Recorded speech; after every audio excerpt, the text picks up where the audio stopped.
If the federal government doesn't pass some spending bills by Saturday night, Sunday morning, the federal government is going to shut down. What does that mean exactly for Illinois? Well, it's going to impact farmers and could impact various nutrition assistance programs for those in need. Plus, national parks not going to be open. So just a few of the things that are going to happen. But let's hear from the U.S. Department of Agriculture Secretary Tom Vilsack, who earlier from the White House podium spoke about the issue of what happens, especially to farmers, if indeed there is a federal government shutdown. It's also about our farm economy. Now is a time when farmers are harvesting their crops, and they're seeking marketing loans, which allow them and assist them in ensuring that they get a decent price for their crop. When we have a shutdown, Farm Service Agency offices in virtually every county of this country shut down, and those loans are not available. It's not just about farm loans. It's about newlyweds who have decided to purchase their first home in a rural small town. Perhaps they're getting a loan guarantee from a bank that is guaranteed by USDA, or perhaps they're getting a direct loan from USDA to be able to purchase that home. With a shutdown, those loans don't take place. And it's conceivable in those circumstances, not only are they not able to close the loan, it's also conceivable that they may lose the deal. So this is a matter of real consequences when we are faced with a shutdown. So again, Tom Vilsack, USDA Secretary, laying out the concerns there. I talked with Kevin Semlow from the Illinois Farm Bureau about what this means for farmers in Illinois, and here's some of what he had to say. Well, most importantly and quickly, it would impact the ability for farmers to have access to their FSA offices, which is a crucial tool for farmers to be able to have access to. Of course, there are a lot of programs. There's the market assistant loans, there's the beginning farmer and ranchers loans, emergency farm loan programs, and many of those programs that have to start their application here in the coming months because of especially the market assistant loans, which help the farmers plan for and start buying their inputs for next year. And for many farmers, that's a key tool in their financial tool belt that they need to have. And without those offices being open, they will not be able to go in and start that process, which could delay them purchasing commodities, which, of course, the earlier you buy, the better price you get. So that probably be the first thing that they would see. So again, Semlow laying out that loans could be halted. But what about local banks? Are they able to step up and fill that void? Bank processes will be also probably affected because a lot of those, my understanding is a lot of those loans have to be approved by USDA, and if they're not open, a lot of that can't get done because some of those are done through that program.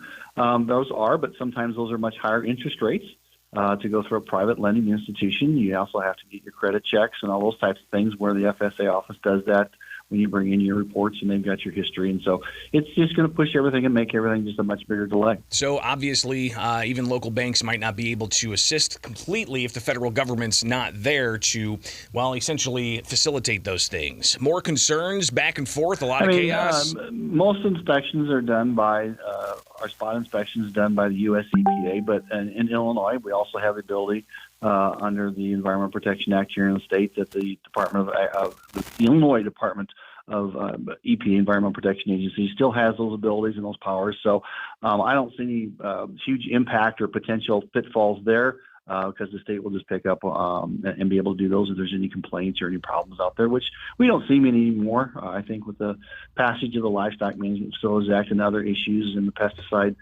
permit applications, those are run through the Department of Agriculture also. And so there's plenty of safety protocols out there to continue on with those types of things. So maybe the inspections aren't going to be an issue, but we're jumping from one crisis to the next, right? It's the government shutdown that could impact farmers, but they're also still waiting for a farm bill that expires. Unfortunately, all eyes will be focused on bringing a close to this financial budget crisis.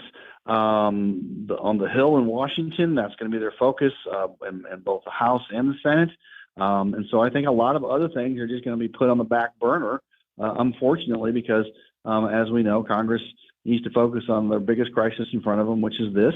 And it's going to take a lot of willpower and discussions and hopefully some compromise here and there to get this done. But we anticipate that the current farm bill, which sunsets here at the end of this month, will also be pushed back on the calendar because there's going to be floor time taken up on the budget fight, which doesn't give the opportunity for the farm bill then to be brought up and discussed. So he's going to push that back, but we're still hopeful and optimistic that Congress can bring closure to the budget impasse quickly, which then, of course, allows them to move on to other pressing issues such as the farm bill. So Vilsack, he also, when talking about the Farm Bill's impact from the government shutdown that's possible, he said, hey, listen, they're going to try to get technical assistance, and if there's nobody in the office... So here's how it works. Some senator or representative has a great idea about how they might be able to solve one of the problems they're trying to solve with the Farm Bill. They call our office for technical assistance. The phone's not going to get answered because no one's there. Why aren't they there? Because we're in a shutdown. That's why it's so ridiculous for us to even talk about this. We need to. The speaker needs to do his job. He fought for it. He negotiated for it. He needs to do the job and get the job done. Now back to Simlo. He said that they have confidence that everybody's going to get together on this and keep things open. Well, I wish that the common sense that we the voters have sometimes is portrayed in Washington. I can't predict which way they're going to go. We're just optimistic and hopeful that they come to a closure quickly. Well, we'll see. But it's not just farmers. Vilsack giving some concern about nutrition assistance programs, especially for women, infants, and children. The WIC program that I talked about today, which is for nearly 7 million moms and children, that program expires, if you will, or stops immediately when the shutdown occurs. We have a contingency fund at USDA that might continue it for a day or two. Some states may have leftover WIC benefits that have not been spent, which could extend it for a week or so in that state. But the vast majority of WIC participants would see an immediate reduction and elimination of those benefits, which means the nutrition assistance that's provided would not be available. Now, I did reach out to the Illinois Department of Human Services, which facilitates the Women, Infants, and Children program. The federal government says there's about 168,000 beneficiaries in Illinois that take WIC, but the Illinois Department of Human Services said that it's monitoring the situation. The agency believes that both Supplemental Nutrition Assistance Program and WIC benefits would not be impacted for Illinois customers during the month of October. So they say that they believe they've got enough funds to carry through the month of October if there is a government shutdown. So how long would a government shutdown last? That's a big question. Who knows? But we're reviewing the impacts on Illinois if there is indeed a federal government shutdown. But something else, too, that could impact Americans, free of reign of just going wherever they want, right? National parks could be impacted if there's a government shutdown, including, places in Washington, D.C. They may put up barricades for the optics. It's all political, obviously. But Vilsack with the USDA, he lays out why he thinks that's possible to be a reality if indeed there's a government shutdown. It's not just about rural America. It's also about our natural resources. As you probably know, the USDA is responsible for maintaining 195 million acres of national forests and grasslands. These are often places where people go to recreate. And when they do, they provide tourism dollars to communities in which they are going and spending time. When we have a shutdown, those national forests shut down and they're closed. And so those family trips don't take place and those tourism dollars are not spent, and the jobs they support are at risk. So there you go. A little bit of a review of how different areas of our economy could be impacted if there's a federal government shutdown. But really, it comes down to the question of, do we just go ahead and keep spending at the levels it's at with the huge amount, the trillions, the tens of trillions of dollars that we are in debt right now? Do we just continue on with that type of debt, or do we actually go through and start cutting significantly a lot of these programs? And I know a key sticking point is do we give billions more to Ukraine in their war against Russia?